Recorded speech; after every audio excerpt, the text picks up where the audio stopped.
জয় শ্রীকৃষ্ণ বন্ধুরা, আমার ইউটিউবে তোমাদের সকলকে স্বাগত জানাই।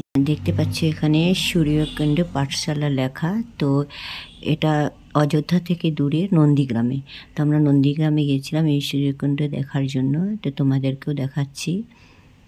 এখানে সূর্যদেব নাকি নেমেছিলেন রামের সেই সুন্দর বাল্য অবস্থার রূপ দেখে এখানে নেমেছিলেন, কথিত আছে, সেটাই ওনারা বললেন। তো এখানে আমরা মন্দিরগুলো দর্শন করেছি। আর এখানে আমি সেই সূর্যকুণ্ড যে এই কুণ্ডটা, তো এখান থেকে একটু জল মাথায় নিলাম। এবং এখানে প্রচুর মাছ তোমরা দেখতে পাচ্ছ। এখানে কিন্তু প্রচুর মাছও আছে।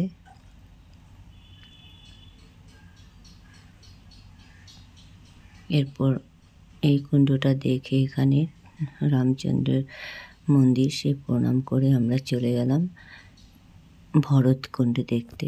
এটা দেখতে পাচ্ছ, এটা ভরতকুণ্ড।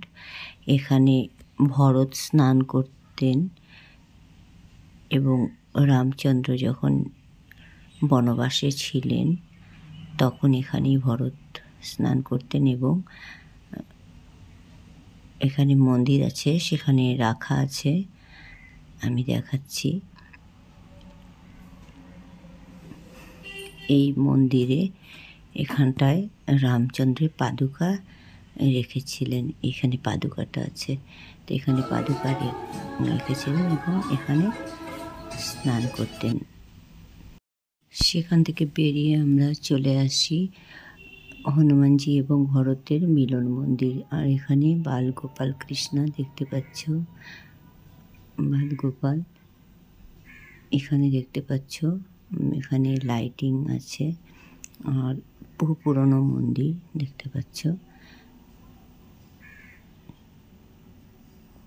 হনুমানজি এবং ভরতের মিলন মন্দির ওটা। আর এখানেও রামচন্দ্রের, সীতা, সবারই এখানে প্রতিমা আছে। গাইড অনেক কিছু বলেছে, সব ভুলে গেছি।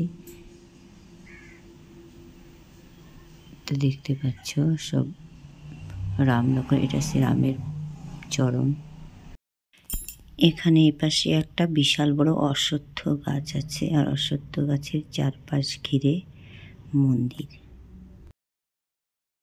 আর এটা দেখতে পাচ্ছ ত্রেতাযুগী ভরতকূপ 27 তীর্থ কা জল লেখা। তো এখানে জল সবাই পান করে এবং নিয়েও আসে, আমরাও করলাম।